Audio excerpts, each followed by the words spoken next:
Did you just notice while you were talking I was peeing? Yeah, I can smell it.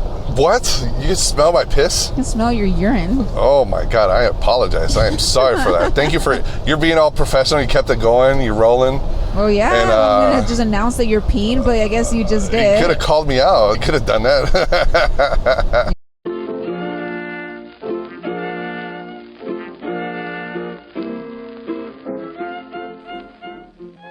Antisocial Butterfly Podcast. We are here to inspire dreams and help you spread your wings to fly. Baby girl, it's okay to be shy.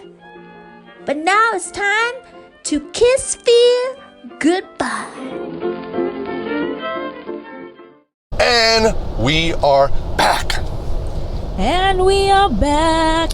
We got Freddy Correa from Thanks for the Invite podcast and Lissy Correa from Antisocial Butterfly Podcast. Correa. That is me. Hello, everyone. And I am Correa. Hello. Correa and Correa. Correa and Correa in the carro with Cutie. Yes, and this is part 2 of our road trip. In the last episode, we talked about our Disney trip, family reunion. We did a little bit of trivia, movie trivia. La Bamba. Talked about our 5 top movies that we could rewatch over and over. Oh yeah, that's a good one. And on this episode, we're going to talk a little bit of the trip as well, and a little bit of a SKANKFEST recap. How about that, huh? How about that, huh? Well, in that case, huh, I'm going to take out my pictures, huh? Because I like, ask you some questions about, some people you saw, huh? Oh, about SKANKFEST? Yeah, huh? Okay. Let me start with the Airbnb. We just got done. We did some cleanup. We had a really good location for Airbnb. Great location, really close to Disneyland. 10 minutes away from Disneyland. It was amazing. You did a great job finding this place. Thanks, babe. I really like to search for Airbnbs when we go on vacation. I like to find, the searching part is actually kind of fun for me. You like doing that? Finding deals. Yeah, finding deals has always been something I love to do when it comes to any kind of purchase or shopping. Yeah. So finding places of where to stay, because they offer so many cool places nowadays. Like the Airbnbs, people have really dedicated their jobs to this. Sometimes this is like their only income. And so meaning not everyone, as we'll maybe talk about, but a lot of Airbnbs that we've stayed at, they're really nice. Like the deck, the interior design, what they provide. So this Airbnb was great, of course, because of the location. But there was some things that you mentioned to me. Yeah. That possibly you would have preferred that they did things differently, you didn't like. But the location was great. That we can talk about is a positive. The parking garage that they offer was in a secured spot. The location was great, just overall. It was in a nice neighborhood, because sometimes you can have a great Airbnb, but the area around you is not the greatest. Did you just notice while you were talking I was peeing? Yeah, I can smell it. What? You can smell my piss? I can smell your urine. Oh my God, I apologize. I am sorry for that. Thank you you're being all professional. You kept it going. You're rolling. Oh yeah, and, I'm gonna just announce that you're peeing, but I guess you just did. You could have called me out. Yeah, but, For all you amateurs, stop peeing in cups and go to Amazon. Oh, babe. Oh my gosh. Go to Amazon and get yourself 2 bottles. Oh my goodness. I'll put the link in the comments. Hey, we should put that in our Amazon storefront. I know. Okay, so I'm gonna put that link. I forgot, we should plug in our Amazon storefront. So go to the link in the comments for our Amazon. Oh yeah, in the description. In the comments. Maybe I'll leave it in the comments too. And leave. Go to the link. It's gonna be our storefront, and if you order that, we'll get some money back. It's a medical pee bottle. It's great. Don't be disgusting. Always rinse it out with water and soap. And one of the things I like to do is actually... This should be a short video that you should do. I like to put in... I like to leave it... After I rinse it, I leave it with soap and water. So if it gets hot in the car or whatever, it's still gonna be soapy, and it's gonna clean itself. So don't be a disgusting garbage person, and then your car's gonna smell like piss. I've done that before. It's not cool. So anyway, back to the podcast. Okay, well, it also serves the purpose of road tripping, right? That we were doing, or if you work on the field. I mean, in a work truck like yourself. Yeah, there's how many times have you're on the road and people are like, "Oh, I pee in a Gatorade bottle." It's like, that's disgusting. I mean, well, first of all, if you could put your wiener in a Gatorade bottle, good for you. I'm not trying to boast. I can't do that. And then I'm gonna piss all over my hands, and it doesn't work out. I need to use a medical bottle or a cup. So how did you find this to begin with? I think I've always talked about on the podcast how I piss in cups. Right. And one of my friends, it was a friend, his name's Sean. He said he had a medical bottle for me one time. We just never linked up in Vegas. He said he had one for you? One. He had an extra one, or one that he never uses anymore? Yeah, he got it from his wife's job. I guess it's a medical. Oh. So he sparked the idea, and I just went on Amazon and found this one. It's like 2 of them for like $13 or something. There you guys go. I sent some to Sammy when he had surgery, because it was very painful for him to get up and go to the bathroom. Oh, yes. So these are great. They're awesome if you're going camping and all that good stuff. It's good. It's very convenient. I can't believe you showed it, but there you guys go. They are real. They are beneficial. So they have some for women, I'm sure. What? Or I think they have I just don't understand how. I think they actually it's an adapter where you actually put it against your body, and it's kind of like it forms like a penis, so then you could pee in the bottle. No. It's a whole adapter thing. Yeah. Okay, don't get me that for Christmas. No. Okay. What? You were gonna think about it, get it for me? You could give it to a friend. I don't know. No, thank you. Yeah, it's one of those things that it forms. It attaches to your private part, and no, really? And then it has like a little straw thing, like a little wiener, and you could put that in a bottle, and you could start peeing in a bottle like a man. I just don't. Well, for women, I just don't understand how it would attach to your pee. It's like a cup, like a suction cup looking thing, and then you piss in it, and then it goes through a pipe, which then you could point it towards a bottle. Interesting. Yeah, it's convenient. I'm okay with holding my pee. I'm okay with that.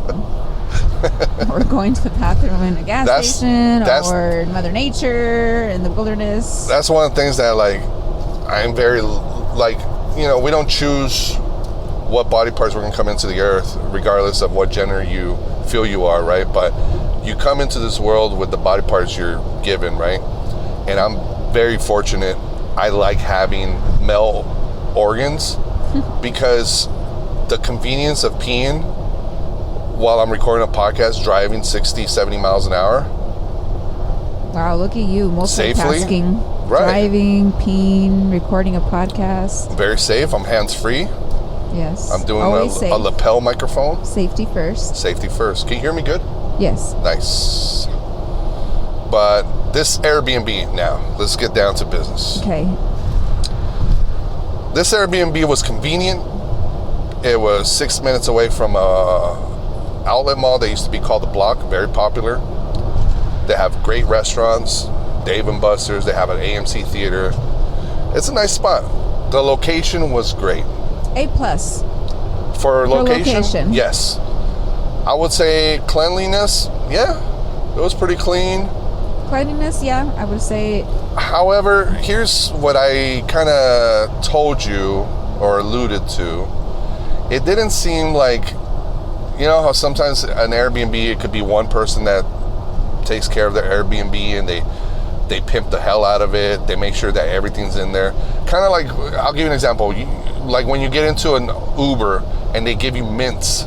Oh yeah, like one of those luxurious cars where... And they give you water. Here, you want some water, sir? That kind of thing. Yeah. This place, they did have the works. They had a K-Cup machine, which was cool. And usually when you get K-Cups, it's from the people that left it, You know, if there's any condiments, hot sauces, it's usually hot teas. It's somebody that was staying there before and they leave it for the next person. Yeah, which is always nice. Which is always nice. We got 2 K-cups out of this one. It was cool.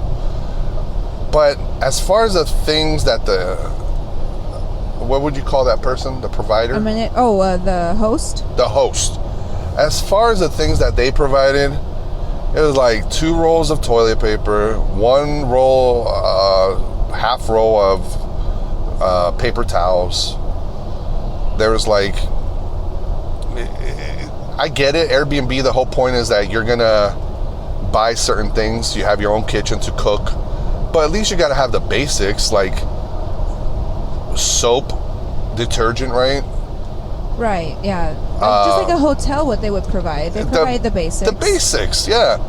And trash they didn't bags. Provide, like, that. Like, as far as soap, I brought my own. Yeah. Thankfully, I brought my own body soap. They did have towels, I guess. One of those for men, cool. Which I never like to use, where it's you can body use it wash for your whole body. It's like soap, and which is something probably they left behind. Somebody probably left it, yeah. Which is fine. This person, the host, it seems like they host multiple Airbnbs. They do, and it doesn't seem like they really run. They don't. Yeah, they don't. Or I think if they treat this one like this, it's probably all of them. Mm-hmm. The dining table, I guess I'm nitpicking, but you couldn't. I took a video of the Airbnb, so I'll show it. Maybe I can show it as we're talking or before. But before I forget, I wanted to show the Airbnb. You're going to Disneyland tomorrow. Right when you walk in, you have the kitchen right here, living room. The TV could need an upgrading. Table, cute sunflower decoration. Outside here, I don't want to go outside right now because I'm by myself, but it's a little patio. Not the greatest view there, but you guys get the gist. Here is the first room. Cutie, be good. It has 2 beds. That's for my niece. 2 beds, has its own bathroom, and then walk-in closet. Cutie, let's go. Cutie, good girl. Good girl, Cutie. What do you want to show them next? The bathroom? You want to show them the bathroom? Okay, so Cutie wants to show you guys the bathroom. Yep. Oh, yes. Good girl, Cutie. That's the bathtub. Toilet. And then here is our room. We are unpacking. And the walk-in closet. Cutie. Cutie. The table is a big square table, and you can't even sit on 2. You can only sit on 2 sides of it because the other sides you can't put your legs in. You have to eat with your legs spread open. It's a big table, which you would think you could use all 4 sides. I was spread eagle trying to eat on one side of the table because I couldn't put my legs in there, and the couch was like falling inward. It was like a bunch of furniture they probably got from Goodwill. And talk about the TV. The most basic of all the furniture you could get, probably the kind where you get like, somebody puts it in the street and you pick it up. Yeah. I was afraid to lift up the sheets, and there's probably stains on the mattress. And you could expect that. Again, you get what you pay for, but you would expect at least something higher than a motel. The blinds were all broken. I tried to open the blinds and 3 of them fell out. I'm like, what the fuck? It literally felt like I was like the apartments we stayed in were super nice, but the inside of this Airbnb was just kind of trashy. It was clean, but just trashy. The TV, one little TV with a broken remote. It's probably one of the worst Airbnbs we stayed in, I believe.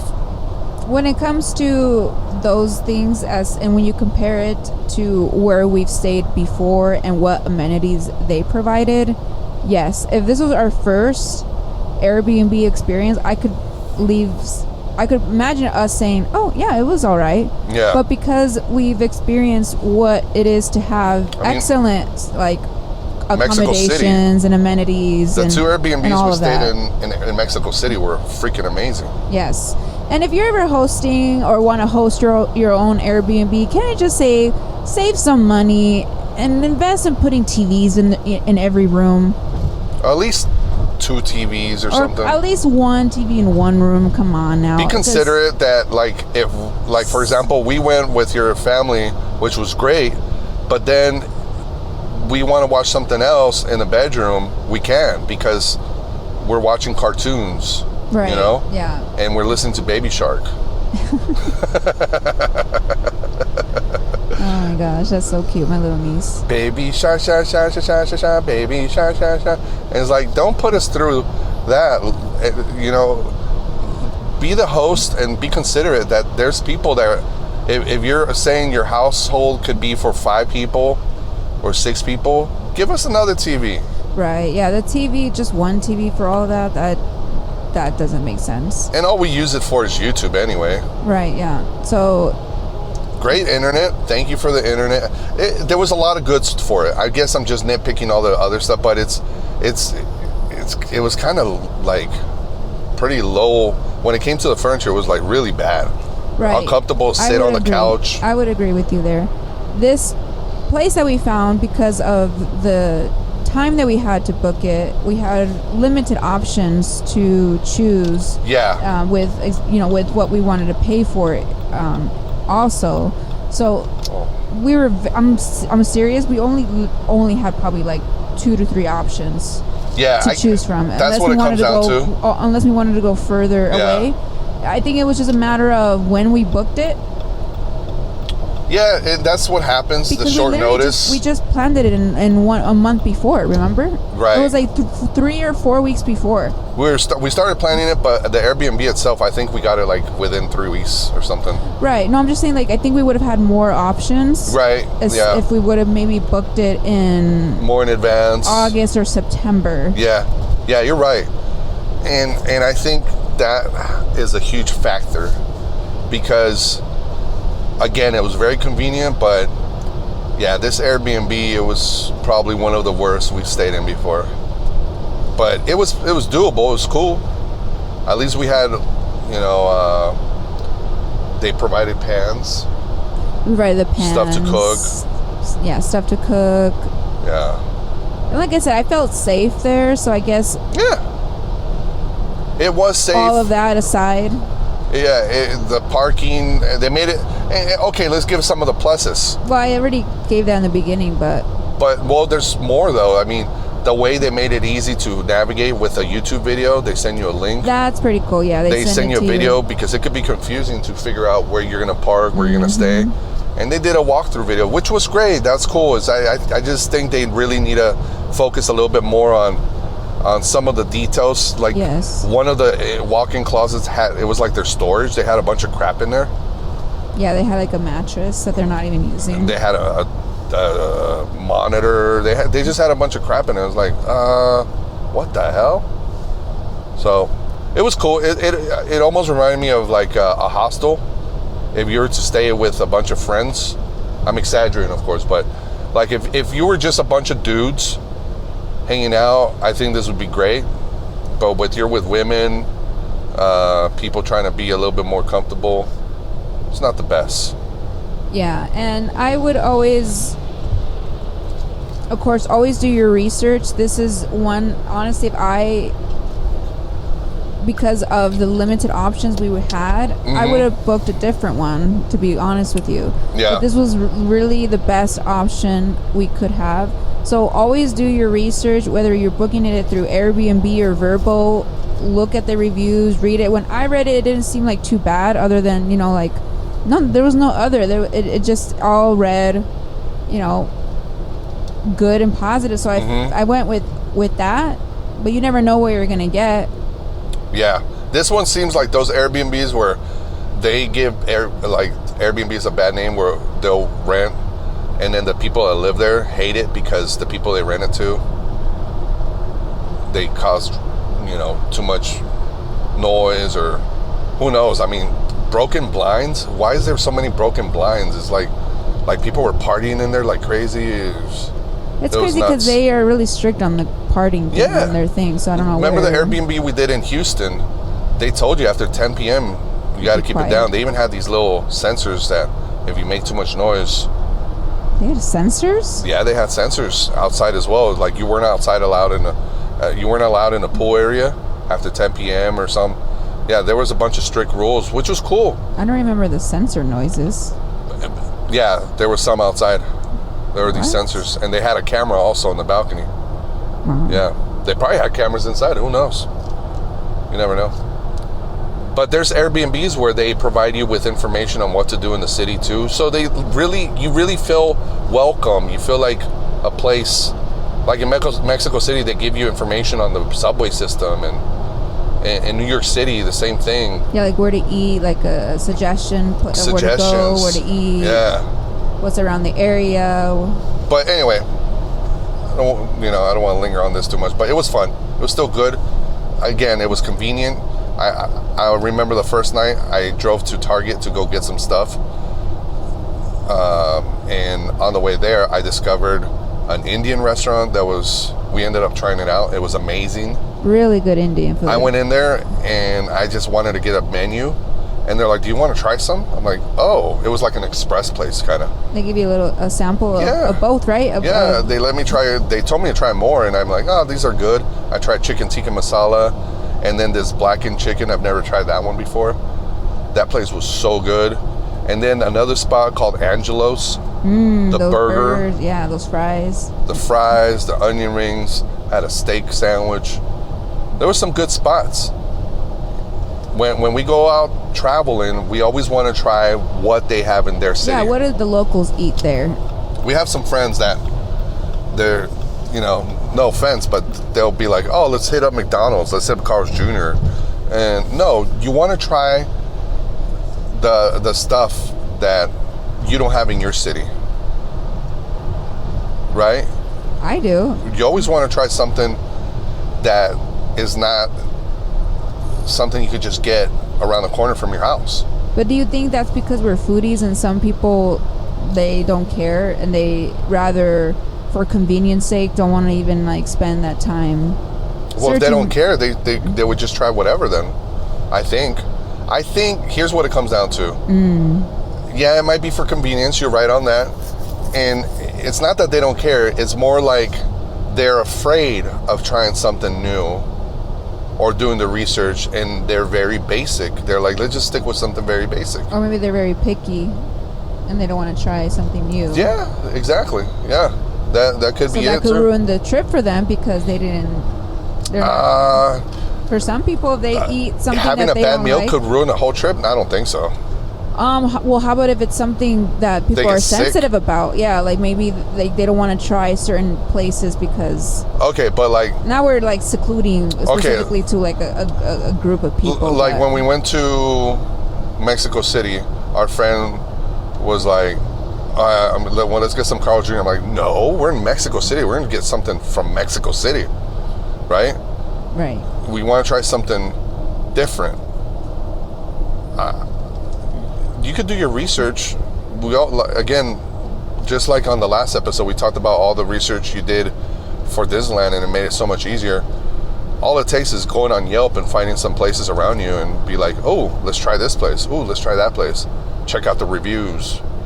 I think with the Disneyland thing with the Genie Plus, people just don't want to or don't know. They don't know. I think that's what it is. That's probably something very true right there. Not knowing and not willing to explore and think outside of your circle, outside of the box. Do you remember one time we went to visit a friend in another city and we went to Chili's? They took us to Chili's. I'm like, I don't want to go to Chili's. No, wasn't it Red Robin? Red Robin. I was like, I don't want to go to Red Robin in another city. I have Red Robin in Reno. Yeah. Take me to Purple Robin. Give me something local. Give me something dirty. Give me something greasy.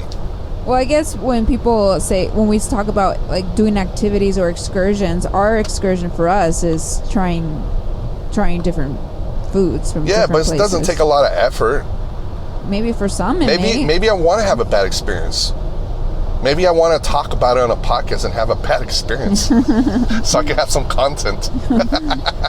Well, we didn't have any bad experience on this trip, did we? No, it was all good. I think everything we had, even at Disneyland. It was great.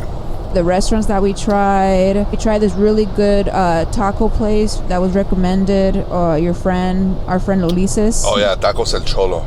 Yeah, Tacos El Cholo. I think the only bad experience I had was when we went to AMC theaters, and the lady in the front told me to finish my drink, and I got a brain freeze. That was the only bad experience I had. Yeah.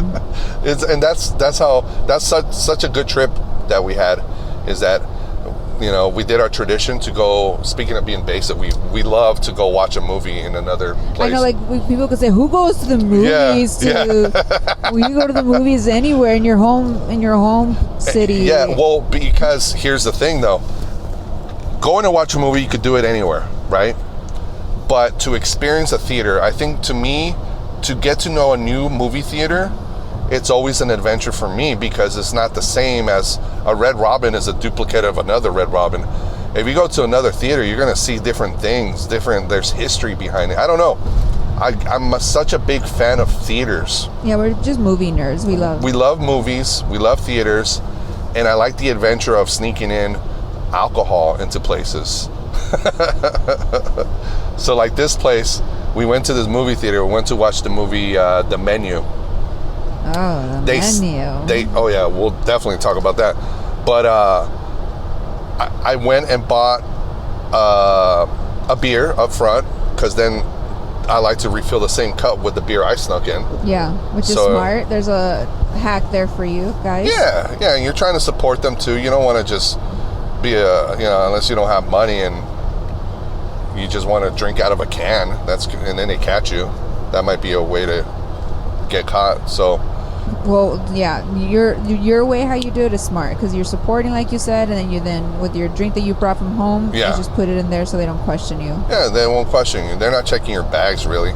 And I did notice this movie theater, they had several security guards with guns. Yeah, that is bulletproof different. vests. That was pretty cool. That was something nice to see. Again, from going to different movie theaters, you don't see that in different places, like other places. In Vegas, for sure, you don't see that. Yeah, I've never seen it, and that's pretty cool. It kind of like, if somebody was to try to get crazy and do something, they're right there, ready to go. Well, and nowadays, shootings have happened in there, and cops. Yeah. I mean, really should be anywhere, I feel like, publicly. They really should. They have police. Well, I don't know if they have police, but is it security they have in malls? I don't know. I thought they maybe had a police officer. Maybe they don't. Maybe it's just security that I see in malls. That's another place. Yeah, that but they should in have malls, cops. sometimes those security guards are just observe and report. They don't actually have weapons on them. Right, but don't you think that's another place a cop should be? It's a public, big place. Yeah.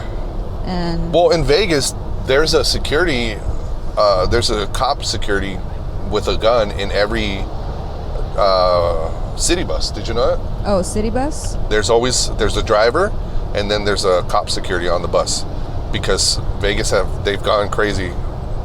The people that get on the bus, some of the parts of town, yeah, there's been instances where the cop has had to shoot somebody. Now, in that scene, Bridesmaids, where the lady thinks this guy is an air marshal? Oh, right. So, I just thought of this now. So, are air marshals always on board on every flight? Kind of like a cop? In case something crazy goes down, or no? Definitely not in Southwest. I don't think so. Maybe. They should. I think it's random now. At one point, it was mandatory, right? Or not mandatory, but they did have one on, I want to say, at least most planes. Yeah, that I don't know, but that's, now that I think about it. I don't think so, because how many airplane videos have you seen where there's somebody getting taken out? The air marshal, there was no air marshal. Yeah, you're right. If there was an air marshal, he would have probably put somebody in a Camaro or something. And usually it's the flight attendant they have to wait for the cops to show up to kick someone off of a plane. When there's a fight, especially when there was the whole mask thing, people not wanting to wear a mask on a plane, so many situations with that. Yeah. Cutie right here is trying to readjust herself, so I was just getting her comfortable over here. So many different outrages and fights broke out in airplanes. Even Mike Tyson beat up somebody. Yeah, that, I think what I asked just answers my question from the stories you said. Yeah. You're right. Air Marshal would have just stopped that or put it to rest. But back to a movie theater. So we went to buy a beer, and we made our way to the room we were going to be in, Theater 5. Five.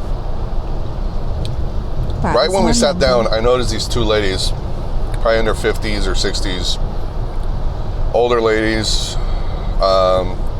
just giggling and everything. And that's one of the things, as soon as I sit down, if you're making noise during the trailer, chances are you're going to ruin the movie. Yeah, you might quiet down, but most of the time, if you're misbehaving in the beginning, it's going to happen throughout the rest of the movie. Usually, that's how it goes. And nowadays, you pick your seats. This is one of those theaters where you pick your seats. It's assigned seating. So we're kind of weary of moving seats and then somebody coming up to us and saying, hey, you're in my seats. So before that even happened, where I was already thinking, man, these ladies are going to be annoying. I put my beer down. Somehow my beer, the bottom of the cup got caught in my sweater. I think you laid your beer on your sweater, and then when you pulled in the cup holder. Yes. Yeah, and then when you pulled your sweater to obviously sit down, it's obviously the cup was on top of it, so you're taking the beer with it. I'm taking off my sweater, and all of a sudden,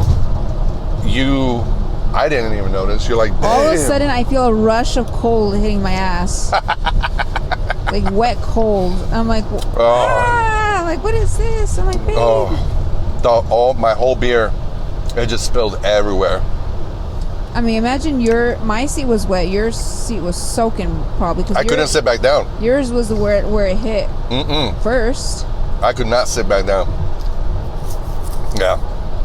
So we had to move seats. We had to move. So I'm sitting on the edge of the seat because the whole back of it is super wet. And these ladies are in the back yapping. I'm like, oh, this is terrible. This is such a horrible situation. Most of the theater was full. But I pointed at some seats. And I'm going to teach everybody a life lesson. Not a life lesson, a life hack. Another life hack for you. Here's a life hack, and it's not the first time I've activated this. You got to activate this in situations like this. If you ever have to switch seats in a movie theater after you already bought your assigned seats, this is the life hack I'm about to teach you. And I learned it by accident. So here's what you do. Go to Fandango. Step one on your phone. Turn your brightness all the way down. Don't be one of those. Don't be a douchebag. Very important step. With your bright screen annoying everybody. Don't do that. Don't be that guy. Lower the lightness. Yes. Or brightness. Lightness. The brightness. The brightness. That's step 2. Once you go to Fandango, go to the movie, the time that you selected. Step 3. If there's still time during the previews, go into order. This is the douchey part. This might be douchey. Go and order 4 or 8 seats. So when you do that, now you're going to go and pick your seats. So this also applies if you don't want people sitting next to you. Pick the seats next to you, around you, and then go to checkout. What happens is Fandango is going to reserve this for 5 to 10 minutes, and nobody else is going to be able to select these seats. After the previews, people cannot select on that time slot anymore. So therefore, people are going to have to select other seats, and those seats are now free to go. You just purchase them for free, pretty much. So what I did is There were some seats by the handicap area, which those seats are usually great. There's nobody sitting around you because there's the space for the wheelchairs. They also warn you if wheelchairs come, you're gonna have to move, which is fine. I don't care. I'll move. But the question is, like, I wondered always where, though, if every other seat is taken. What do you mean? Like, when they say, okay, if you're going to choose these seats, just be warned that if someone who has a wheelchair, then where am I going to move to if every other seat is taken? Right. So, and which is fine. So I'm going to leave that up to the theater. If all the seats are taken, then, okay, you figure this out for me now, because where am I going to sit? Unless there's seats in the very front, now you're fucked. No. So that's going to suck. But this trick, it always works, babe. I went ahead, as soon as these ladies were yapping, our asses are wet. I'm like, we got to move seats. So I picked those seats by the wheelchair area. I selected them. I went to check out. And next thing you know, we're good. Those are our seats now. Yeah, so we were able to move thanks to you. No one else is going to be able to purchase those. I think the only way they could probably purchase them if they go up to the front and do it face to face with a cashier. They could probably override it and say, okay, the movie already started, but you're running late, you're meeting your friends, here's these seats or whatever. But the chances of them selecting those seats, because even for the cashier, it's going to show that they're being held for Fandango at the moment or something. That's a good life hack. It's a really good life hack, right? Also, again, movie life hack. Yeah, if you don't want people sitting around you, or let's say your friend's running late, reserve those seats by going and selecting them. And you could pretty much... So much stress, though, doing it right there. But we had to, because we had to move. And it worked out, because we could hear these ladies from down there. They're kind of like laughing at setups, not even funny parts, and they're all laughing. Yeah, it's cool. They were friends. They're probably, it's their night out. You know, they're living their best life, but they're just a little annoying. Yeah, live your best life, but don't let it interfere with mine. Right. Right. And that's what these ladies were doing. Yeah, they were just being a little chatty. But they did settle down, I feel. Yeah, but I did hear them a few times. And they were like, what? You know, doing the whole, like, they were laughing at some parts that no one else was laughing and that kind of thing. But it's cool. At least we're further away from them. And I kept my cup. So I kept my cup, and then I had to refill it with the ones we brought in, the reserves. So that was, you know, at least I had a cup to, you know. To put it in. Yeah, so that part sucked. I spilled my beer all over the place. It's always embarrassing to spill, at least for me. As an adult, as a grown man, when you spill something, it just feels very like, what am I doing? It happens. It happens. It happens to everybody, right? Yes, don't beat yourself up over it. Yeah, it's always embarrassing. Like, dude, you're 40 years old. You're 40. What are you doing? Just because you're whatever age doesn't mean you're not gonna spill things or trip and fall or... There should be a gap in your lifetime where you shouldn't spill shit. No. When you get older, you'll start doing it again. But there should be a time where you grow up. As a kid, you're always spilling things. True, but there should be a time where it's like, okay, dude, you're in your 20s. Stop spilling shit, dude. Grow up. Grow up. Stop being a clumsy person. But I'm a clumsy person, babe. I'm talking about like a man, like a guy, though. Oh, so if you're a woman and you're clumsy, you're okay. Yeah, girls. But if you're a man per Freddy and you're clumsy, get it together. A man is like a man. Look,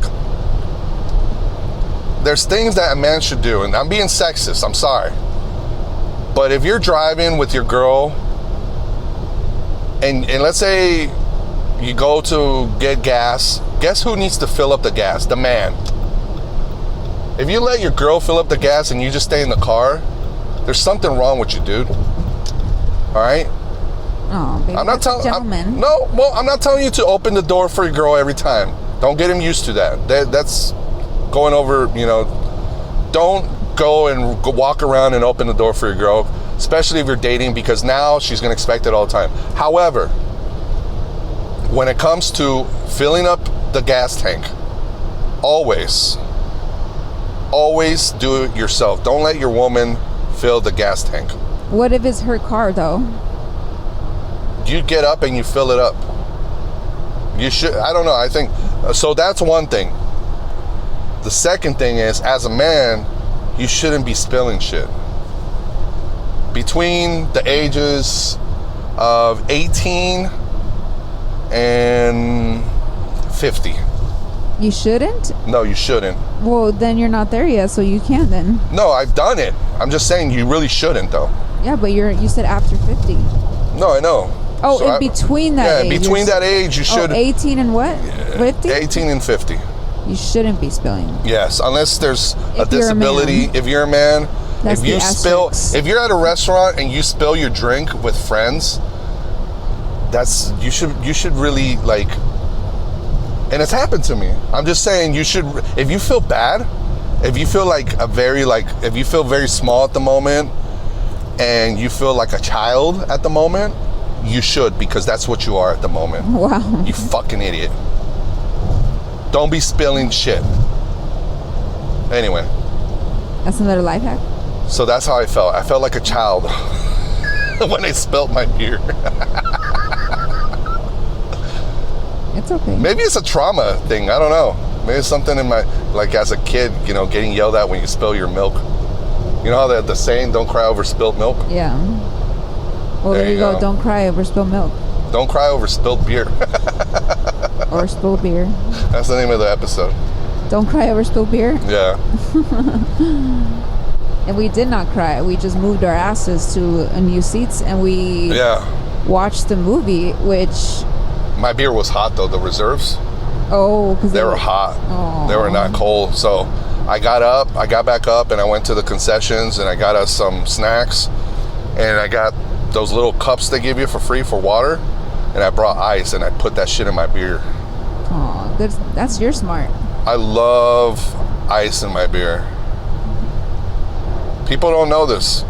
Put ice in your beer, man. You're gonna hydrate at the same time, and your beer is gonna taste really good. Does it? Because doesn't the ice melt in it and maybe it dilutes it. Yeah, change the flavor a little bit. Yeah. Maybe people don't like that it changes the flavor. Then keep your beer cold. But but sometimes they can't, like you in your case. Well, drink hot beer then. I don't care if my beer is diluted. I prefer to drink a cold beer that's diluted over a hot one. Yeah, you don't want to drink hot beer is the worst. Oh my god. I remember as a kid, I rode my bike from Reno to Sparks. I went on this little ride and I found a Corona on the side of the road, and I looked around. I'm like, oh my god, a beer. And I put it in my pocket and I kept it for like 3 months. And one day I was keeping it for a special occasion. I was 15. And then finally one day I opened it. I'm like, tonight's the night. I'm gonna relax. My mom's not home. I'm gonna drink this beer. And I didn't think of it like it was still hot, right? I never put it in the freezer or the fridge, I mean. And I remember taking a drink from it, and it was the worst taste I've ever, like, that could have made me not want to drink beer ever again. It was terrible. You reminded me when I accidentally, during this trip, and this was in Disneyland, I did this like 3 times. Yeah, it happened twice. No, I think it happened 3. 3? Yeah. One time you weren't there. I had my beer in a cup with a straw. And I remember you took a shot from the whiskey. And then I wanted to chase it down with what I thought was soda. Yeah, you got the wrong cup. No. I chased down whiskey with beer. I'm surprised you didn't spit it out, babe. I almost did one time. Yeah. But, oh my god, it was the worst. Because I don't like beer, so that shows you how much it was really bad for me to chug it down. It didn't just happen once. It happened a couple times. I know, it was crazy that doesn't happen a lot, and it happened 3 times this trip. I honestly think beer is an acquired taste. It is. Honestly is, because I felt like, okay, maybe after a couple times of me doing this and me having a nasty stank face, I'm like, maybe I could, if it was the only thing available. It's like IPAs. People that like beer don't necessarily like IPAs. Sammy and Tony, they all make a big deal that they used to pretend, they stopped pretending they like IPAs. I love IPAs. You know, a lot of people don't like IPAs. A lot of people don't, which is fine. You know why I say that? Why? Because the LA Comedy Club, where I cocktail serve, there's not a lot of people Very, very, very few. In the whole Oh, month and a half that I've worked there, I can count with one hand how many people Do they have ordered IPAs. How many IPAs do they have there? They only have one, and it's the Goose one. Oh, Goose is good. I used to say, I call it Grey Goose. Like, that is not Grey Goose. LA Comedy. So you're talking about LA Comedy Club, the club that has the all you can drink for $25? Oh yeah, $25 all you can drink. Shows beers, 7 nights a week, drinks. 6 p.m., 8 p.m., and 10 p.m. Yes, have 25 all you can drink. This episode has been brought to you by LA Comedy Club. And if you are a local, guess what? You don't pay $25, you pay $20 for all you can drink. So show your local IDs and you get even more savings. And you get 50% off. They really do know how to treat the locals. They do. Like, honestly, they treat the locals there really good. I mean, just $25 all you can drink, where in Vegas, like, we're really on the strip. Can you get a well drink? Forget, okay, just the $25 you can drink. Just put this in perspective. A well drink right there at the club costs you anywhere from $10 to $12. Yeah. Okay? That is a great price. So if you're wanting to drink at least 2 drinks, 3, then it's worth it. The show is an hour and 15, and if you get there a half hour earlier, because it starts right when a half hour before the show, that is so worth it. Yeah. It's definitely worth it. You get 3 drinks, 2 drinks, and you're already got your money's worth. Yeah, beers, if you do 2, it's worth it. If you do at least 3 drinks, it's worth it. Oh, when I went to the bar at the movie theater, the guy carded me, right? And which is fine. It's cool. But anyway, he gives me a bracelet, and then he tells me you could only get 1 drink at a time and only 3 for the night. Oh, wow. That's crazy, huh? 3 Because for the night. being from Vegas we're not used to that. Yeah, they don't give you a limit out there. Yeah, and we don't have a last call either. And then he wrote on my bracelet with a Sharpie, a little line. That's their system. And he has no idea that I have like 3 cans in my girl's purse. You're like, actually, I'm doing 6 drinks for the night. Wink. But only 2 with you. But only 2 with you. Yeah. I just need your cup. I'm about to spill this beer and trade it for a hot one. That's one thing I don't like when people ask me at the club, because we're supposed to take their cup if they do all you can drink, and we're supposed to refill that cup. Yeah. But a lot of people, they're like, oh, I'm not done. Oh, okay. Well, I'm going to need that cup, sir. They expect me to say, oh, it's okay. But I'm like, no, I'm just going to wait. Are you going to come back? I'm going to need that cup. I'm going to need that cup right there. And then what they try to do, they give me another cup that maybe they had from a friend. I'm like, no, I need your cup. So don't try to, get one away from me, or get one on me, because I will get you. Well, yeah, I'll take care of you. It's a system. I take care of my customers. Those are the rules. That's the policy there. Abide by the rules. We got 1 hour and 11 minutes left. Woo, 111. Make a wish. I wish we get to do more podcasts like this. How about that?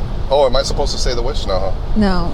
Hey, so before we get into SKANKFEST recap, we already hit 45 minutes. Can you believe that? Oh my god! Wow. Should we do then a separate episode for? No, let's go ahead. SKANKFEST? Let's talk about the menu real quick, the movie, and then get into SKANKFEST. But so this movie, what'd you think of the menu? Like overall, or? Yeah, for the listeners, we went to watch a movie called The Menu. Have you ever heard of it? Look up the trailer. It's pretty much about these foodies, like rich foodies that are really into fine cuisine. Fine cuisine. Cuisine. Like fine dining. Fine dining. The whole chef world of like amazing. You won't believe how much it got on 90. I mean, I just said it. I was gonna ask you. You won't believe what it got on Rotten Tomatoes. What did it get? 90. 90. Yeah, it's like that movie Pig with Nicolas Cage. It's about these bougie chefs and people are into that kind of food, and they go to this place, into this island or whatever, to go try and eat from. They're gonna go eat from this amazing chef. Yeah, they visit this remote island. Yeah. So they go to this remote island where this popular chef has like a lavish tasting menu, and he is known to give them an experience. So he gives them courses, like course 1, 2, 3, 4, and every time they're tasting something, and he gives a story behind that course, right? Yeah. But then things turn. He has students too, a bunch of chefs that are his students, and they're really good at what they do. Yeah. And there's a twist, and there's going to be spoilers on this, so if you want to watch it... Spoiler alert! If you want to watch it, probably stop listening. But the movie is garbage. I'm just going to let you know. It's a shitty movie. It's an interesting plot because there's going to be a twist. And I'm sure some of you liked it. It's cool if you liked it. But... this is just our opinion. Our opinion is that we both agreed. Many times we disagree, and I like a movie, you don't. This time we both agreed. It was just like, I'm watching, I'm like, I was waiting for the twist, and it's everything you see in the trailer. So if you watch the trailer, you watch the movie. That's what sucks about trailers these days. But it wasn't that. It was like Squid Games meets. It's like a version of Squid Games. I'll put it that way. Like a flavor. With rich white people. Yeah, like a flavor of that. Yeah, where they don't know what they're getting into, and then people are going to die in this movie. I think they could have got way more creative with the writing, and instead they're big just actors. Yeah, and instead they're just. I guess it's about exposing some of their sins. Everybody has a sin in this group of people, but one person. What I don't understand about the movie still to this day was, okay, so the people that he has working for him, they all live there. They're all like aspiring chefs because he's like a really popular chef. So they're there, they live there, they study what he does. And spoiler alert, they all kill themselves at the end. Yeah. They all blow themselves up because of why? I still don't understand that. They gave their lives up for this guy because this guy was obviously a troubled chef. Yeah. He had a troubled relationship with his mom. Oh, he talked about it in the movie that there was a scene or one of the courses that he named after was about his stepdad or his dad, right? Yeah. That would beat his mom, and that he had to like stop his dad, and that he stopped him by putting a knife or scissors into his thigh. And so one of the courses was a chicken thigh with the scissors in it. So he related his meals to kind of like that. So yeah. He was really troubled. He ended up killing in front of all the guests before he killed all of them and himself. Mm-hmm. He killed somebody. I forget. He was a really popular guy who like helped him during COVID with his restaurant. Blah blah blah. One of his chefs, right? Was it one? No. This is. He had one of his young guys shoot himself in front of everybody. Oh, that was the first guy. Yeah, one of his chefs just shot himself. Yeah. I know who you're talking about. Yeah, so that was an interesting scene. Not interesting, but like, whoa. Again, no explanation why this young chef just shot himself. Why did he shoot himself? They had no explanation. Yeah, he wanted to aspire to be him. He's like, you're never going to be like me, huh? Like, and that's what I started noticing. Oh, this is not something of a positive of speech that he's giving to him. He's like making him feel like less of a man. He's like, you're never going to be like me, huh? He tells the young I guess chef. That's why he shot himself then?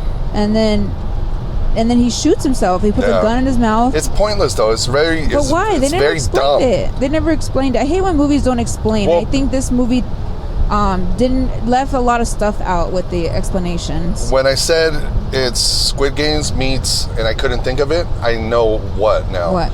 Squid Games meets Heaven's Gate. That one cult where the leader kind of looked like him. He was bald though, and they all kill themselves. They drink some poison, and they all had Nikes. They're all dressed in black. It was like a cult. They followed this guy. Yeah, like a cult, yeah. And they thought that by killing themselves, they were their souls, their minds were gonna get transplanted to the spaceship. That was, there was a spaceship behind the comet Halley's Bob or something like that, back in the 90s. There's a good documentary on Amazon or HBO about Heaven's Gate, where this cult, for some reason, they're all wearing Nikes and black shirts, black pants. And they all ended up killing themselves too. This reminds me of that because it was like a cult. Wow, yeah. Everybody was gonna die. Cult vibes in this movie for sure. Yeah. For sure. Yeah, it was just a very like stupid movie, and what makes it stupid is that they were trying to be very bougie, very like high class and this and that. And it's like, nah, you were very like, you ripped off Squid Games, and you try to be very different but your plot, it was just a really stupid plot. I mean, the concept of going to a remote island where you don't know what's gonna happen, where it takes a twist, where the chef ends up being bad, and it could have been very good. I mean, it had a lot of potential. It could have been good. I mean, it's different. Yeah, and this is the kind of stuff that really, can we see something? Can you see on Rotten Tomatoes how about the audience? What did the audience give it? Yeah, it says 84 liked. Well, Okay. this is Google users. Hold on, let me see. Because sometimes I notice, and this one I might be proven wrong, but sometimes there's a high rating of critics, and then the audience thinks it's shitty. Okay, so yeah, 80% of audience and 90 the Okay. tomato meter. I don't know. I don't understand what this means. Where it says, while its social commentary relies on basic ingredients, the menu serves up black comedy with plenty of flavor. What is Ooh, black? did a critic What is post that? It's a critics' consensus. I don't understand what sounded very black douchey. comedy means. Is that really like? Oh, what it like a means? dark comedy. Oh. Yeah, like a dark comedy is like, it's kind of like a movie that there's killing and all that, but there's a little bit of humor, like dark humor. Oh my gosh, you won't know who one of the producers. Who? Will Ferrell. Will Ferrell is one of the producers. Yeah, I mean, amongst two other people that I don't know their names. And when but we get home, we were gonna watch Elf. I know, isn't that crazy? Yeah. But ew, Will Ferrell, no, that was a bad job. Yeah, it Well, was. I It was a mean, bad movie. For us, right? I mean, look at what people scored it though, right? Yeah, I mean, we just didn't like it. We just didn't like it. There is a few actors on here who we've liked in other movies. Yeah. Her name is Anna Taylor-Joy. She's the one that in the movie Menu is the escort. So that is I guess another. She's the only one that survives. Interesting or creative writing. She wasn't supposed to be a part of that. Yeah, she crew. didn't know what she was getting herself into. She was invited by this douchey rich guy who ends up getting killed and hangs himself because he's so intrigued and in love with this chef that he wants to be him. Mm-hmm. He gives him an opportunity to show off and cook in front of people, and it goes It's bad. shitty. Nobody likes his food. Nobody likes his food, and he takes it too I guess hard. for people that are into that kind of world, maybe fine dining or something, it might be something interesting. It just was not our cup of tea. yeah. The movie shit. Obviously, people liked it. It just we didn't like it. It's cool. I was thinking it was the hot beer I was drinking. I don't know. Yeah, she's in it, which is really good. John Leguizamo. John Leguizamo, the cook. I don't know. He's Looks been in a lot familiar. of movies. His name is Ralph Fiennes. Yeah. He's been. I've seen him in a lot of movies. Oh, he was in the Schindler's List. Oh wow. He looked familiar. Kind of looked like Liam Neeson. Yeah, you said that. Anyway, do you want to talk about SKANKFEST? Since we're about to hit an hour. Okay, so SKANKFEST finally. It's been over a SKANKFEST month. Vegas. Oh my gosh! So SKANKFEST Vegas happened. We survived it. Freddy performed in it. Got to perform twice in Theater 11. 11. They held it in this place that, that's funny, we're talking about theaters. This used to be a movie theater up in this area called Neonopolis in Las Vegas, downtown Las Vegas on Fremont. And they have multiple theaters. Multiple theaters. It was abandoned, Yeah. and now they used it for this venue. Yeah. For this. There's only one that they use. It's called Notoriety. But they open up the rest of the rooms to service SKANKFEST. So some of the rooms, some of the venues where people were performing were movie theaters, like auditorium seating type of thing. And that was pretty cool to be part of it, especially because it's in the city we live in. So that was what thing I wanted to ask you was. This was the first festival of SKANKFEST where we were staying was almost actually like walking distance to the venue.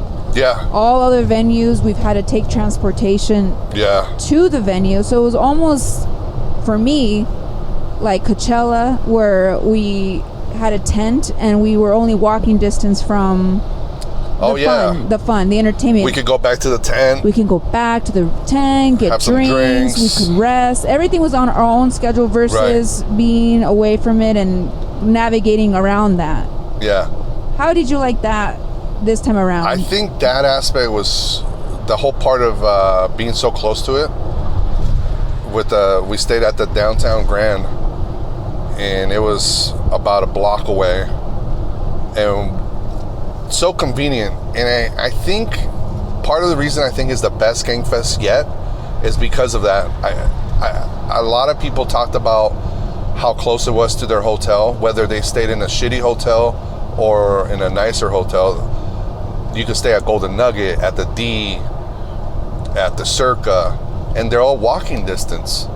So I think that aspect was pretty cool. Just like you said, the whole going back to your campsite and regrouping, doing whatever you got to do, and then go back to the venue.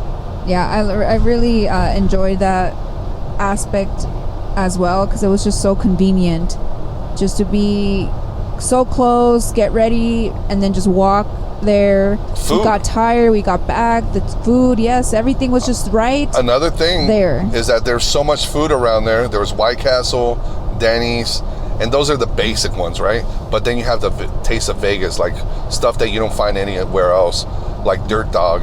I mean, Dirt Dog's from California, but it's something that people won't experience it in their city. Yes. If they're from Pennsylvania or East Coast, Texas. Dirt Dog is like a place where they make these really good hot dogs, all like different styles, you know, Mexican style, and there was some Mexican restaurants around there. Yeah, that was Chinese awesome. restaurants, yeah. So you could actually try a taste of Vegas in that whole area. So much food around there. It was pretty cool. So much food, and there was like no place where, like, all the places around were pretty good to eat. So convenience, the food, being so close to the venue, that was awesome. They just announced that next year's SKANKFEST, the dates, the locations have already been secured. So I'm wondering, is it going to be in the same spot in Vegas? Yeah. People liked it in Vegas. Will it be back in Vegas? Who knows? But I got a feeling, and I might be wrong, but I think it might be back in Vegas, because Lewis said that they really liked the venue. Rebecca, there's a lot of people that talked about the spot, except they're going to learn from certain things they could have done better. which is always what you learn in a venue. Right. There's going to be some things that you're going to figure out. And one of the things, wherever it's going to be, Lewis said they're going to try to develop something like an app where, kind of like the Genie, Yeah. where you could kind of pretty much reserve what show you want to be in. So you could have a QR code, and then you could just walk into the room, so then people don't have to make these long ass lines before a show. I like that idea. That is a great idea. And I think another thing that they could benefit is make the stages higher. Yes. Because there's some rooms that were standing room only, and you cannot see what's happening. You couldn't see. Unless you had a big old Megatron or something and a TV, a giant screen showing you what's happening on stage, because all you see is a bunch of heads. You don't see what's going on stage, like in the big room where the concessions would be in the movie theater. That was the big room, right? And that's where Legion of Skanks was held, Kill Tony, and it was standing room only, but you can't see anything. Yeah, it's a beautiful room. Just raise it. That part they need to improve on. Yeah, so that and the notoriety room too. I'm looking at our photos from SKANKFEST. Yeah. And not that we have to go in order, but just some highlight photos that I'm seeing here. We got to see amazing Shannon. Yeah, the Shannon first Lee. day. Shannon Lee from The Thing Is. Ding. Ding. Yeah, so we got to see her the first day. She was always busy, working every single day. The first night that we saw her there was the pre-game, and she was checking people in there in a little booth. I took this picture with her, with Cutie. And Oh yeah, the pre-party, huh? the pre-party. Yeah, she's wearing an Ari Shafir shirt in this photo, which I want. Yeah. But yeah, it was great to see Shannon. We got to you actually interviewed her too. Yeah, I did a on little your 1 minute or 2 minute podcast. interview. Yeah. She gave you your goodie bag, so thank you, Shannon, for Oh yeah, the goodie bag was cool. that. Yeah, we have to. I don't think you've opened that goodie bag since. I haven't gone through it as much. They always give you a goodie bag, a nice little swag bag. And this time I did open, they gave me a yearbook. Oh yeah, that yearbook is awesome. The yearbook was pretty cool. Like fans could buy this book and go around getting autographs from every comic they would run into. I heard that was not the first year they did that. That they did Yeah. a yearbook. Apparently last they've done year. it before. Yeah. I didn't see it at Houston. I didn't really didn't pay attention. But I mean, I wasn't part of the lineup last year, so I didn't get that. Yeah. But yeah, this year I was in the book. It was pretty cool. Every comic they put their headshot, their name. It was really awesome. It's a great memory to have. And towards the end of the book, it tells you kind of like a high school book, who's more likely to do this, who's more likely to do that. And it has different pictures of like Ari or all the bigger comics. And it was pretty nice. And inside of the goodie bag, you get a t-shirt, you get a nice lighter from with the SKANKFEST logo, Yeah. bottle opener. They gave us two $50 chips. Oh yeah, you still have those, huh? Yeah. Yeah, and we also bought some shirts. Or did you buy some swag? I know I bought swag when we went to meet. We met Lewis's sister, Oh yeah. and she was actually working in the swag or the merch table. Yeah. Did you buy anything, or did I just buy my shirt? I bought a shirt. You bought a shirt. I did too, and I bought a hat, which I've been the hat. wearing Yes, this weekend. Yeah. I like So that that was hat. pretty cool. Yeah, there was great merch too. That was awesome. That was cool to meet Lewis's sister that day because She was hella cool. Shannon happened to be the one who told us. Yeah. Well, I don't know. It was after we got your goodie bag. Yeah. That Louis J. Gomez's sister was actually working at the merch table. And then we saw her, and she's like, I don't want to be here. I just want to be drinking, hanging out. She's like, I didn't know that this was going to be all included when I signed up to help. Like, Yeah. She's like, I'm stuck here. I'm stuck here. She was so funny. Yeah, she was awesome. Cutie was a really popular highlight of Oh, yeah. SKANKFEST. Christine loved Cutie. Oh my gosh, she was loved It by was her- everyone, and Christine was so awesome. Just It was her loving anxiety dog, she said, like her petting dog. Because she has a new puppy, her and Big J. And she said that Cutie was like helping her get through it. Yeah, so for listeners who know or may not know, they have to leave their puppy in New York. yeah, so Big J Okerson and Louis J. Gomez and Dave Smith are the three guys who started Legion of Skanks, and now they have this festival, SKANKFEST, and Christine is Big J's fiance, and she loves Cutie. We brought her to SKANKFEST. We promised Cutie because we didn't bring her for SKANKFEST Houston. I know we're leaving her in our Airbnb. We should have just. I know, now knowing that we did this. Then again, we didn't have the sling. We didn't have the sling. I didn't give you the sling until Christmas. After, Yeah. yes. So Cutie was popular amongst everyone there. Everybody was petting her, and yeah, she had a blast. She liked the attention. She liked the attention. Yeah. Out of all of the interviews, the mini ones that you did, babe, I mean, you did Joe List, Robert Kelly, Big J Okerson. Yeah, my buddy Colin, he recommended that I should do some, man on the street kind of interviews, and it was a great idea because I had a little remote microphone, and I said, all right, we're gonna do it. I think Sunday, right? We did it Sunday. Yes. And I went around asking people like 30-second interviews.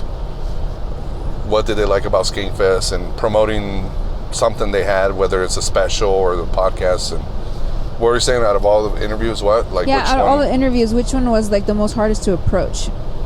The hardest to approach? Yeah, like you were scared to ask. I would say Ari Shafir. Really? Yeah. And that's why I didn't approach him. Oh, so you could have? I mean, I could have approached him, yeah, but I don't want to bug him.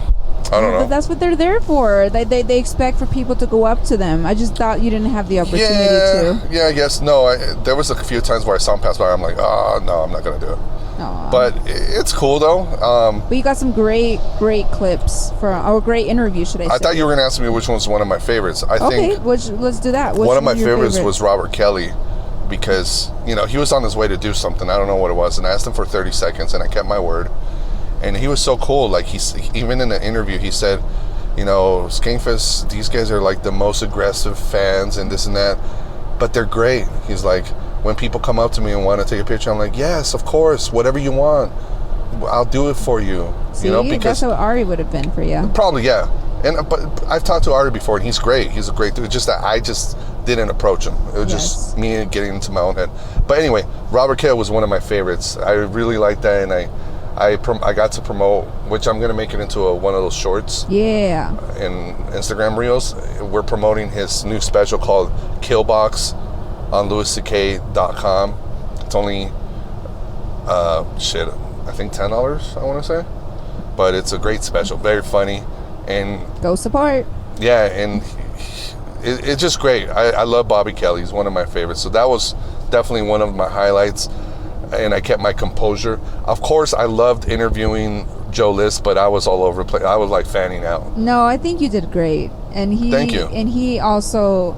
He was cool. He was great. So awesome. No, he was great. Joe List was great. And at one point, somebody crossed in front of our camera. He even called it out. I was like, okay, that was weird. Like, he was really cool, too. I got to interview Luis J. Gomez.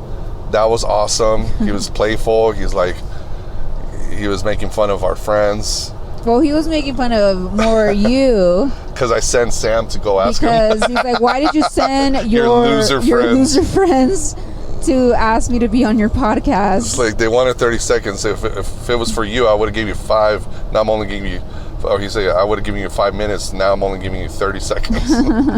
That was great. It was awesome to interview him. And I got to do a little clips with fans of the podcast or of the festival. SKANKFEST, yeah. So not just with comics. And that was pretty cool. There's still several... there's a lot of people I haven't released yet. And I'm going to put them out. But that one couple, Wolf Story, his last name was Wolf and her last name is Story. Mm-hmm. They were really cool. Uh-huh. They were really cool. It was their first SKANKFEST. They told a nice story they talked about what they do in their city where they're from and what podcast they like. That was pretty cool, I think. And you also got to interview Jeremiah Watkins in this Oh my God, of studio course. That SKANKFEST put together with not just a room, but with cameras, the microphones. That was amazing. With a producer, their own producer. Yeah, Natalie. Shout out to Natalie. And that's where I reconnected with my new homie. I don't think we were homies. Well, we weren't homies before, but I knew him from SKANKFEST South, Colin. And he didn't remember me, but I remembered him. And it was cool because we got to connect. We got to hang out with Colin throughout the weekend. He was helping Natalie in the Gas Digital recording booth. Can I just say something so interesting to me? How all it aligns, how things connect, puzzles.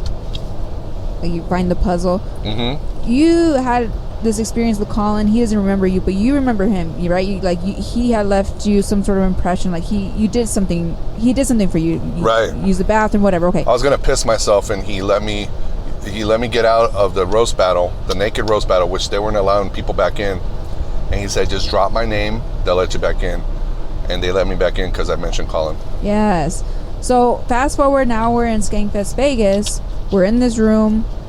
We didn't know he was going to be in the room. We didn't know he was assigned to help Natalie, because Natalie had his help and another guy's help. Mm-hmm. And Natalie wasn't in the room at the moment. He was the one in there. I'm like, I got a reservation to record. And did you notice him right away there?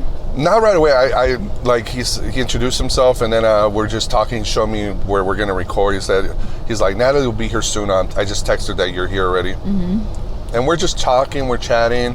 And then I realized, I'm like, wait a minute. Oh, this is actually before the podcast started. I went up to scope out the area. Oh. By myself. Yeah, right. I remember you went to go check out. And he was by himself too because Natalie wasn't in there at the moment.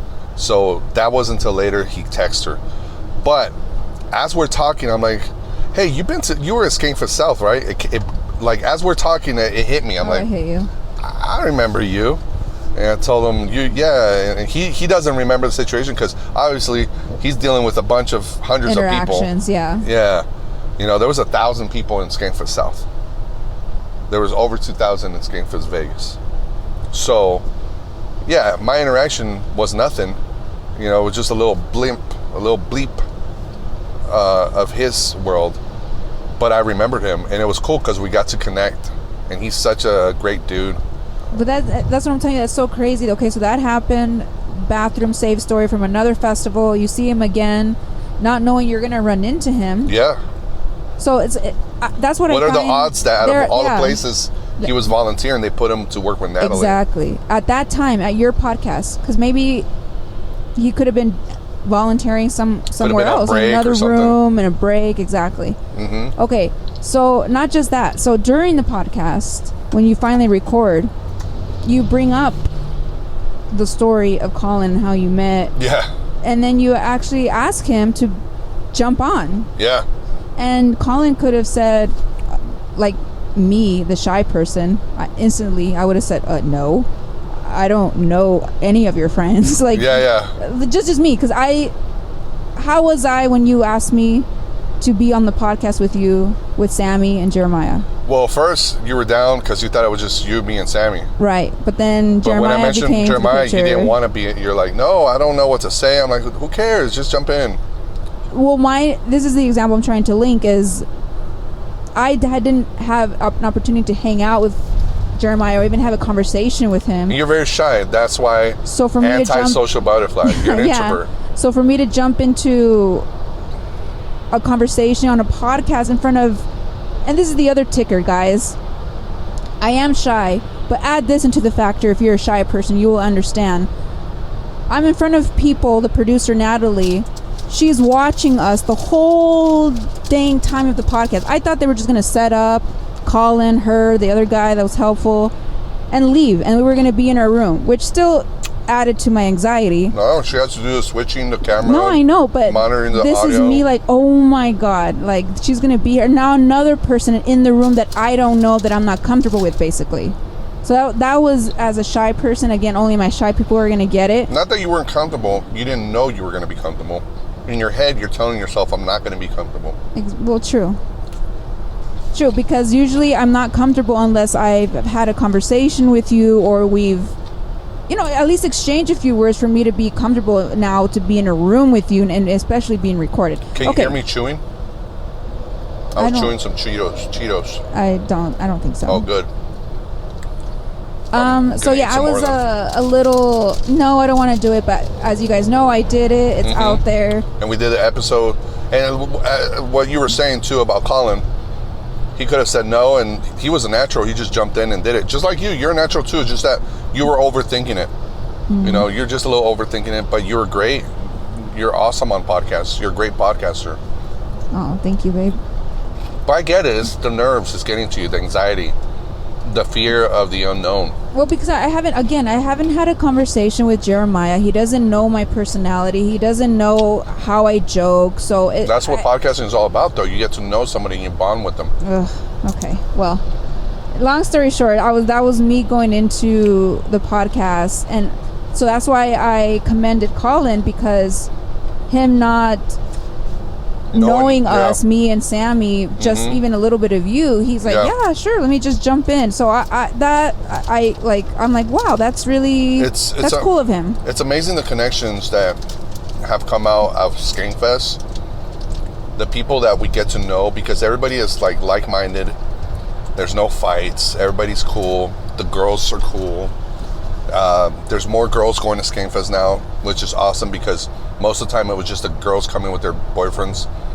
There's no fights. The guys are cool. They're not like being all tough, trying to one-up each other.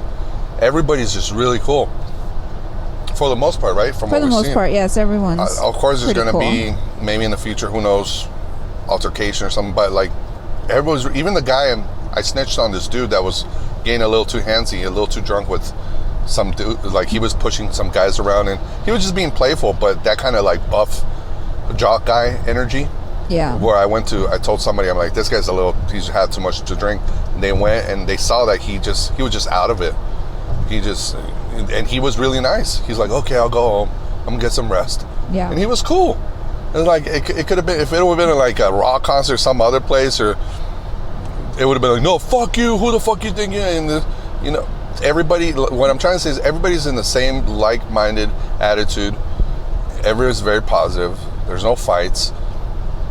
And some great connections came out of this. Like Colin, for example. Colin, one time you and me were somewhere else watching a show, and then Colin ran into Christian, Tito, and Sammy, and he took him upstairs to the podcasting booth, and then they told me to go over there. You and me went up there, and we were just having a blast. Remember that? That was fun. That was a highlight too. We're in the podcast room where we had just recorded a day before with Jeremiah Watkins, and now we're just having an unrecorded podcast, just us sitting on the same table, just chatting it up, having some drinks, and just laughing hard, hysterically. At one point, Christine walks in because she's like, where's this noise coming from? She walks in and she's like, oh, okay, it's you guys. She saw me, she saw Colin, and she's like, oh, it sounds like you guys are having a good time. And she just closed the door. And then outside, when we walked out of that room, there was Bobby Hutch, one of the main producers from Legion of Skanks. He could have told us to shut up, keep it down, or no, he was just enjoying himself. He had his headphones, he's doing his thing. He let us enjoy ourselves. He could have been a dick. Yeah. That's one of my highlights too. I think that part was pretty cool. But the cool thing, I think, I met great people like this dude from Arizona named Ben. We connected. He has a podcast. I've given him a shout out. He has a really funny episode where he talks about his SKANKFEST recap, Reluctant Exchange on YouTube. There you go. And Colin, my buddy Colin, we've become pretty good friends. Him, Sammy, and myself have been chatting, talking about the podcast, plans for the future. He's been providing new ideas of new guests to invite. And he's been helping a lot. And all this because of SKANKFEST. All because of SKANKFEST. Mm-hmm. What Rebecca, Trent, Christine Evans, and Luz J. Gomez are doing and have done is something very beautiful. That is great to be able to experience it in our lifetimes, I think. It's amazing. I love the concept of SKANKFEST, of comedy, podcasts, music, fights even. Like you could planned fights. Yeah, planned fights. They have a ring. Oh, we're in Nevada now. We're in Nevada. We have officially made it to Nevada. The map said, welcome to Nevada. Bye-bye, California. This is Prim, Nevada. This is where you got the people that think they're going to Vegas. Sometimes they stop here and they think it's Vegas. They have Buffalo Bills. Oh, Buffalo Bills doesn't look like it's open, huh? No, it looks like Probably it's closed down. Never open after the pandemic. So let me ask you this, because this year you were an artist, you got the artist pass, you got into SKANKFEST to perform, you performed twice at SKANKFEST. Do you think that factored into this being one of your favorite? Because you've been an artist before. Yeah. I think, well, here's the thing. I came into this thinking my mentality was different than other SKANKFESts in the past. Other SKANKFESts in the past, I have gone in just to have a good time, experience it, and party.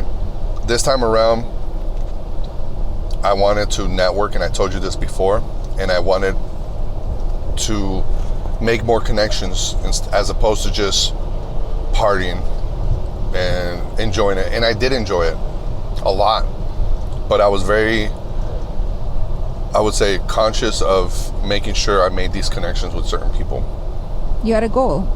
Yeah. Other than just have fun, which is another goal too, but you went in with a purpose, an intention. I would say more of a professional, right? Idea. So being part of it, being able to perform was awesome. But let's say Houston, I didn't get to perform in Houston, but I could have I could have made that a priority, and instead I was just fucking around, which is cool. I had a blast. I had a good time. I don't regret anything, but moving forward in other SKANKFests, I'm always going to keep this mentality of it's a business at the same time. I got to think of my podcast. I got to think of my comedy. And I also got to think about, okay, next SKANKFest, if I'm part of the lineup again, I want to have new polished material. You don't want to go back and just do the same old shit. So that's another thing. Next time around, I want to have a more established podcast. You know, now that I'm back doing video, Yes. it's awesome. But I want to have a established podcast where people will be like, oh, I listened to your podcast, that kind of thing. Because of the thing that we're going to be doing in the future of having different kind of guests. And then I could be on their podcast. We're going to cross promote, and the podcast is going to grow. So it's going to be something that is really going to start growing. It's just a matter of putting in the effort and the work. Yes, always. Did I answer the question? Yes. You said, why was it my favorite? Not why, but the question more was, do you think that because you're an artist, it makes it more fun or like a better experience than other SKANKFests where you're not? Well, let me tell you, to add to that right there about being part of the lineup, it is pretty cool because you get the artist badge, which allows you, it's like you have a superpower, I said before, jokingly, because you have access, you have special access to the green rooms, you have special access to any room. Any room, like any of the performing rooms, you don't have to wait in line. You don't have to wait in line, and I was able to have a guest, and you had a special bracelet. Even though I would wait in line because we had friends. Right, we have a group of friends, our crew, Stacy, Sam, Tito. We were also able to go into green rooms. They had 2 different green rooms. We had special access to different things, especially on the pre-party that it was a different location at the billiards place. We were able to go upstairs and get some drinks up there, and they treat you really good. So yeah, I think it's way different when you're an artist because you have that access to the backstage, you know, behind the scenes type of thing. Like I got to say what's up to TJ Miller. We saw Dave Attell in the back room. Dave Attell. Oh, and Annie Letterman was in one room chilling with her friends on a table just chatting. Yeah, Alex Raimundo. There were so many people that you cross paths with, and you could run into them in the regular walkways with the fans and all, which is cool. But when you're in the back, they see your badge, they're like, oh, okay, this is an artist too. It's pretty cool. It's a great feeling. So yeah, that makes it even better. Hell yeah. The one in Texas, it was great. I wish I would have been part of the lineup, but I didn't really get to experience that behind the scenes type of thing, other than when I went, Brent Ernst and myself. Brent Ernst told me, follow me, let's go get some drinks, and we went to the green room a couple times. But I was with him, so no one's gonna say shit. That's Brent Ernst. Mm-hmm, right. You know, from Cobra Kai, Netflix. So that part is really cool. But yeah, being an artist is really cool. Like in New York, I had the pass. That was awesome. And it makes a huge difference, I would say, for sure. And this SKANKFest was different because you had a lot of locals or people you knew because this was your city that were going to be performing too, or that